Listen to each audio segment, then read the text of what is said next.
The blizzard had stopped. The wind was quiet. The snow fell no more. The world outside the cabin looked frozen in place, like a picture that had forgotten how to move. Then the footsteps began. Crunch. Crunch. Crunch. They were slow and heavy, pressing into the fresh snow just outside the door. Emma held her breath. Her little brother Noah clutched her arm so hard it hurt. Their father, Mark, raised one shaking finger to his lips. No one spoke. The radio was dead. The lights were out. The fire had burned low. Crunch. Crunch. The steps stopped right at the door. Something scratched the wood. Emma stared at the door handle as it slowly turned. And then, hours earlier, the blizzard had been loud enough to feel alive. Snow slammed into the windows of the small rental cabin in northern Minnesota. The sky was white, the ground was white, and the trees looked like tall ghosts buried in ice. Emma watched from the couch while Noah lined up toy cars on the floor. Their mom, Sarah, stirred soup on the stove. It felt safe inside, warm and calm. The radio warned them the storm would be the worst in years. Roads were closed. No help could reach them until morning. "We'll be fine," Mark said. "Just one long night." At first, it really was fine. They ate soup. They told jokes. Noah laughed when the power flickered and went out, like it was a game. Mark lit lanterns. The fire crackled. Snow howled outside like a wild animal, but inside the cabin, time moved slowly and quietly. Then came the first strange thing. A knock. It was soft, almost polite. Mark froze. "That can't be right," he said. No one could be out there. The storm was too strong. You couldn't see more than a few feet in front of you. "Hello?" Mark called, standing by the door. No answer. The knock came again.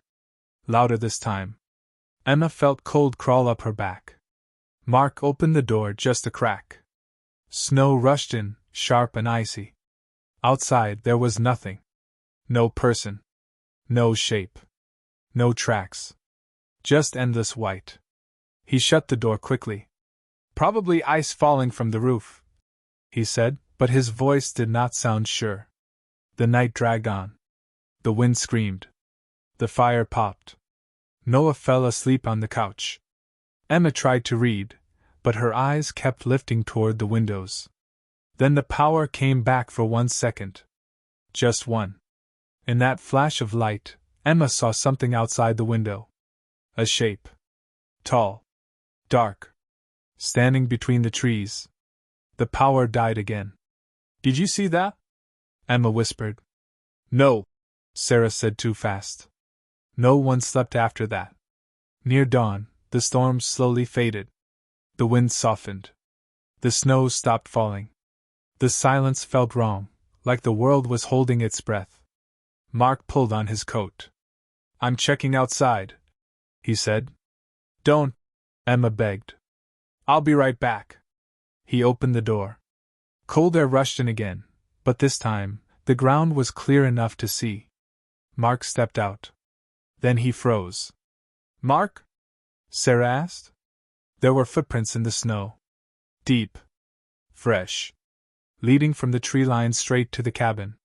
But none leading away. Mark backed inside and slammed the door. His face was pale. That was when the footsteps started. Crunch. Crunch. Slow. Heavy. Coming closer. Now they stood at the door again. And the handle began to turn. The door did not open. Mark threw his weight against it just as the handle twisted hard from the other side. The wood creaked.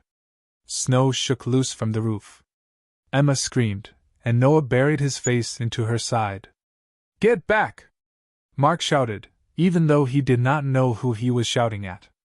The handle stopped moving. For a long moment, nothing happened. Then came the breathing. It was slow and wet, like someone had been walking a long way and was very tired. The sound came from right outside the door. Sarah covered her mouth so she would not cry out. "Please," a voice whispered. "It's so cold." Emma's heart pounded. The voice sounded like a man's. Normal. Human. We can't, Mark said. Go back to the road. I can't, the voice said. I followed the footprints. Emma felt sick. There were no footprints leading away, she whispered. The voice went quiet. Then it laughed. It was not loud. It was not wild. It was soft and wrong, like someone pretending to laugh but forgetting how. The footsteps moved away from the door. Crunch. Crunch. They circled the cabin. Emma ran to the window, but Mark grabbed her arm. Don't look, he said. Too late. She saw it. The shape stood just beyond the glass. Tall and thin. Its face was pressed close, but it had no clear features, just shadows where eyes and a mouth should be.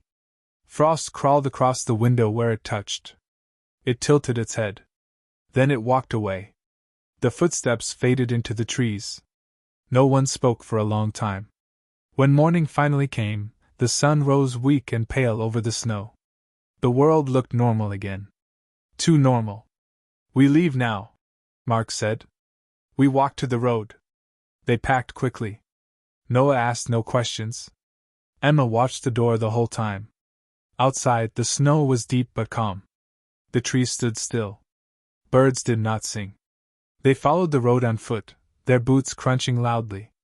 Emma kept looking behind them. The footprints were still there. Fresh ones. Walking beside theirs. Dad, Emma whispered. Mark looked down and stopped cold. 4 sets of tracks. Only 3 people. Don't stop, Mark said, his voice tight. Keep walking. The road bent through the woods. The trees grew thicker. The air felt heavier, like it was pressing down on Emma's chest. Then Noah pointed. Who's that? Ahead of them stood another cabin. Smoke rose from its chimney. Hope rushed through Emma. They ran. The door was unlocked. Inside, it was warm. A fire burned bright. A table was set for breakfast. Plates. Cups.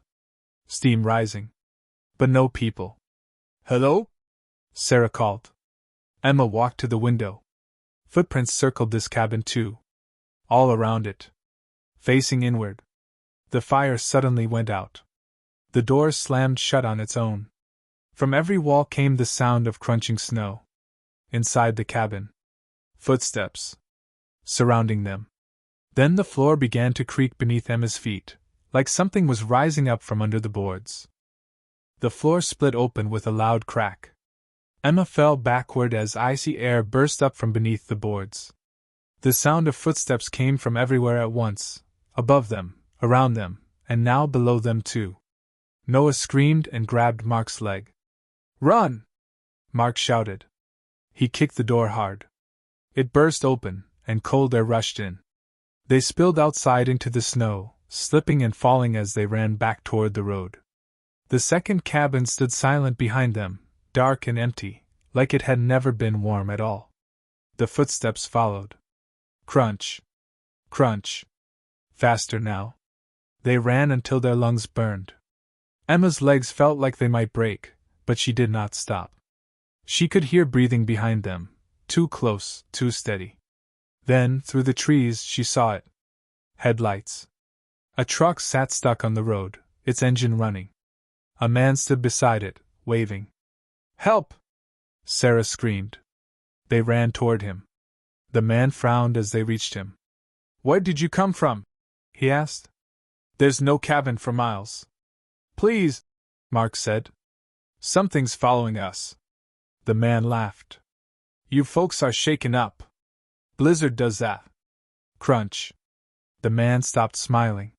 Footprints appeared in the snow behind Emma. Deep. Slow. Walking toward them. But nothing else was there. What the? The man whispered. The air dropped cold. Frost crept up the truck's doors. The headlights flickered. The man backed away. I didn't make those tracks. Neither did they. A shape formed in the blowing snow. Tall. Too tall. Its outline twisted like smoke trying to become solid. The sound of footsteps grew louder, even though it did not move. Then it spoke. You walked where it was quiet, it said. You listened when the storm ended. The man ran. He slipped once and did not get back up.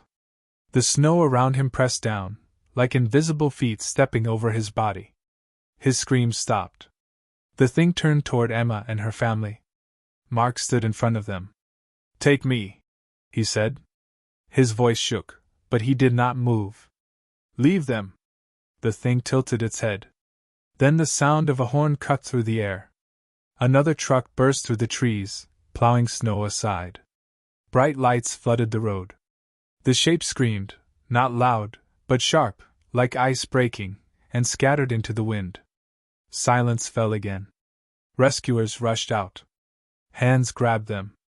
Warm blankets wrapped around Emma and Noah. Someone carried them into the truck. As they drove away, Emma looked back. The road was empty. No footprints. No cabins. Nothing. Later, they were told the blizzard had uncovered an old truth. People used to disappear in those woods every winter. Always after storms. Always when it went quiet. Emma believed it.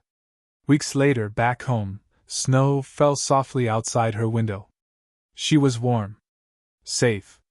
Then the snow stopped. The world went silent. And from far away, drifting down the street, she heard it. Crunch.